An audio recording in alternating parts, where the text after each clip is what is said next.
Halo Bray, kembali lagi di Gaptek.id dan di video kali ini gue kedatangan NVMe SSD yang harganya cukup terjangkau karena hanya dengan 1 jutaan aja, tepatnya 1,5 juta sih ya. Itu kalian mendapatkan NVMe PCIe Gen 4 dengan kapasitas berapa? 2 TB.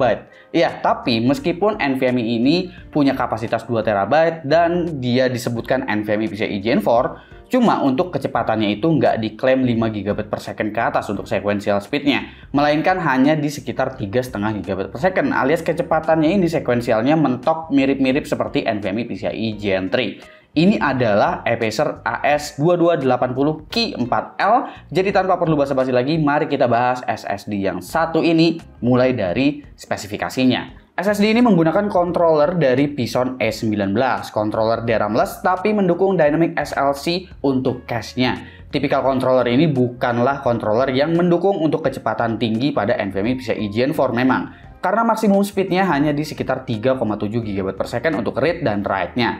Dan untuk kapasitas memori, controller ini mendukung hingga 2 TB. Apacer AS2280 Ki 4L yang satu ini adalah versi 2 TB, yang berarti udah mengisi batas atas dari controllernya. Menariknya, meskipun secara kecepatan ini mentok-mentok seperti NVMe PCIe Gen 4, tapi untuk NAND-nya itu dia nggak menggunakan QLC seperti NVMe PCIe Gen 4 yang murah-murah lainnya. Apacer di sini ngasih 3D NAND TLC untuk chip memori mereka. Apacer menggunakan config double side pada SSD ini untuk kapasitas 2 TB. Keunggulan menggunakan 3D NAND TLC biasanya akan memiliki kecepatan yang cenderung lebih konsisten meskipun kapasitas dari SSD udah cukup penuh. Beda dengan SSD yang menggunakan QLC, dimana kalau kapasitasnya mungkin 80% ke atas, itu pasti kecepatannya bahkan sequential speednya itu bisa turun drastis banget. Nggak disebutkan memang 3D NAND TLC-nya ini OEM dari mana. Udah coba cek serial number-nya juga nggak ketemu. Tapi yang pasti TBW dari SSD ini untuk kapasitas 2 TB diklaim bisa mencapai 1.200 TB berdasarkan klaim dari Apacer. Operating temperaturnya ada di angka 70 derajat Celcius, jadi jika di atas 70 derajat Celcius, maka dia akan menurunkan kecepatan. Tapi untuk penurunan kecepatan ini tentu bukan berdasarkan hanya dari operating temperaturnya aja ya. Jika itu memang NAND-nya juga pakai QLC, itu juga bisa mempengaruhi. Habis itu ada DRAM atau nggak ada DRAM-nya juga mempengaruhi. Sehingga untuk NVMe SSD yang DRAM-less seperti ini juga tentunya sebenarnya ada pengaruh juga nanti untuk penurunan kecepatannya itu ada di posisi yang seperti apa. Tapi apakah SSD ini bisa dikategorikan jelek karena NVMe PCIe Gen 4 banci lah bisa dibilang ya, kecepatannya sekitar 3,5 GB per second sekuensialnya, habis itu nggak ada DRAM-nya pula di SSD ini? Jawabannya sebenarnya nggak juga, karena tergantung nih kalian mau pakai SSD ini untuk apa. Tapi sebelum kita masuk ke kesimpulannya cocoknya ini NVMe SSD sebenarnya untuk penggunaan yang seperti apa, kita masuk dulu deh ke pengujiannya. Untuk pengujiannya ini, untuk testbednya gue menggunakan Intel Core i9 13900K dengan motherboard Z790 Aorus Master, dan NVMe SSD-nya gue colokin di slot yang paling atas, alias ini menggunakan PCIe lane dari CPU. Tapi untuk pengujiannya gue menggunakan dua kondisi di sini. Pertama saat SSD-nya masih sedikit terisi, dan kedua ialah kondisi di mana SSD-nya udah lebih dari 80% terisi. Oke, kita mulai dari Crystal Disk Mark ya, atau benchmark sintetik dulu untuk pengujian SSD kali ini. Perbandingan antara ketiga data ini sebenarnya mirip-mirip aja. Read-nya ada di sekitar 3,5 GB per second, sementara write-nya di 2,8 GB per second. Tapi yang keisi 30% itu entah kenapa dia turun di 2,1 GB per second. Yang paling membedakan di sini sebenarnya ketika terisi 84%, itu kalau kalian notice random 4K Ki 32T1 itu drop dia dari sekitar 739 MB per second menjadi 478, yang berarti turun hampir setengah kecepatan tulisnya. Random 4K Ki 32T1 ini mencerminkan file yang berukuran kecil, tapi nggak terlalu kecil-kecil banget. Yang paling kecil itu adalah random 4K Ki 1T1. Dan untuk kecepatan random 4K Ki 1T1-nya itu masih normal-normal aja di sekitar 410 MB per second untuk write-nya, sementara read-nya di sekitar 59 MB per second. Selebihnya kecepatan read-nya yang lain itu masih sama-sama aja. Selanjutnya adalah Auto Disk Benchmark. Pengujian ini lebih kepada ngetes untuk I/O-nya, mulai dari 512 byte hingga 64 MB dengan file size itu paling gede di 256 MB. Kalau kalian perhatiin di sini, kecepatannya itu kelihatan hampir mirip-mirip aja. Tapi ada satu data, yaitu adalah data write ketika SSD-nya keisi 80% lebih, itu pada ukuran 24 MB, itu kecepatan write-nya beda sendiri di sekitar 700 MB per second. Sementara yang lain itu bisa tembus di sekitar 4 GB per second. Jadi memang ada penurunan di sini, cuman konsistensinya aja yang memang berubah dari SSD ini ketika kapasitasnya itu udah mulai mendekati full. Tapi secara keseluruhan ini nggak ngebikin SSD-nya bener-bener jadi boyo banget, itu sebenarnya enggak.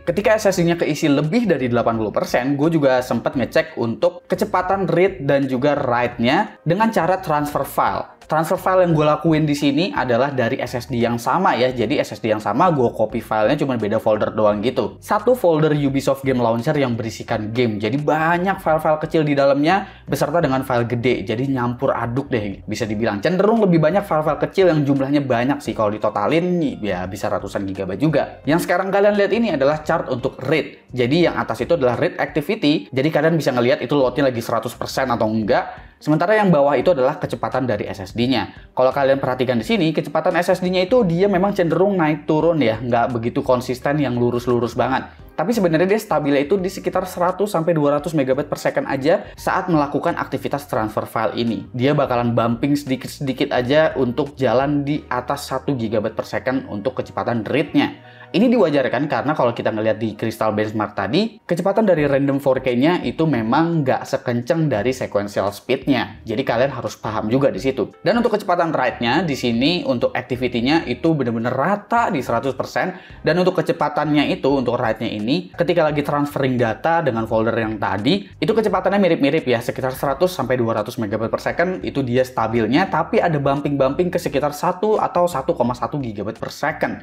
Lalu untuk drive temperature, di sini ada 3 sensor yang terbaca untuk Apacer AS2280Q4L. Untuk sensor yang pertama itu dia sekitar 46 derajat Celcius aja ketika transferring file, tapi ada satu sensor di sini yang dimana datanya itu menyebutkan bahwa temperatur dari SSD-nya itu ada di angka sekitar 66 derajat Celcius stabilnya. Ini pengujiannya dilakukan dengan heatsink ya, jadi apabila tanpa heatsink, gue udah bisa prediksi bahwa mungkin SSD ini satu sensornya atau salah satu dari chipnya itu akan berjalan di maksimum operating temperaturnya itu di 70 derajat Celcius. Jadi gue sangat-sangat merekomendasikan untuk pasang heatsink aja di SSD ini apabila kalian nggak mau mengalami throttle untuk kecepatan SSD yang kalian pakai, yaitu si Apacer AS2280Q4L ini. Tapi kalau pakai heatsink harusnya nggak bakalan ada masalah sama sekali. Oke, kita masuk di bagian harga dan juga kesimpulan untuk Apacer AS2280Q4L yang kapasitasnya 2 TB. Untuk harga ini ada di angka 1.500.000 lebih dikit dengan cashback ya, anggap aja 1.400.000-an gitu ya, atau 1.500.000 pas lah anggap aja. Seperti itu. Dan untuk kesimpulan dari gua untuk NVMe SSD ini, tentu SSD ini gak akan cocok apabila kalian pingin pakai NVMe SSD yang murah ini untuk PS5. Karena PS5 itu menginginkan sequential speed seenggaknya di atas 5 GB per second untuk PlayStation 5. Jadi itu nggak cocok. Lalu ini cocoknya untuk siapa? Kalau untuk pengguna PC pun gua sebenarnya nggak begitu merekomendasikan apabila NVMe SSD ini ditaruh untuk jadi sistem. Karena ketika kalian menggunakan OS, itu kalian bakalan banyak akses file-file kecil yang ukurannya mungkin 100 atau 200 KB, tapi jumlahnya sangat-sangat banyak, itu akan ngebikin SSD ini jadi ngos-ngosan. Bisa dilihat dari pengujian tadi pada saat transfer file, yang dimana itu isinya hanya file game aja, itu ketika ditransfer datanya, itu speednya bakalan cepet banget ngedropnya karena dia hanya menggunakan SLC cache aja, bukan menggunakan DRAM. Kecepatannya sih cenderung konsisten karena dia menggunakan 3D NAND TLC, bukan menggunakan QLC. Jadi sebenarnya ini recommended aja apabila kalian pingin naruh game di dalam sini. Karena ketika kalian menjalankan game dengan 3D NAND TLC sebetulnya itu loading gamenya juga masih cukup beres. Bisa kalian lihat juga tadi untuk beberapa pengujian benchmark sintetik, ketika kapasitasnya dia penuh 80% lebih,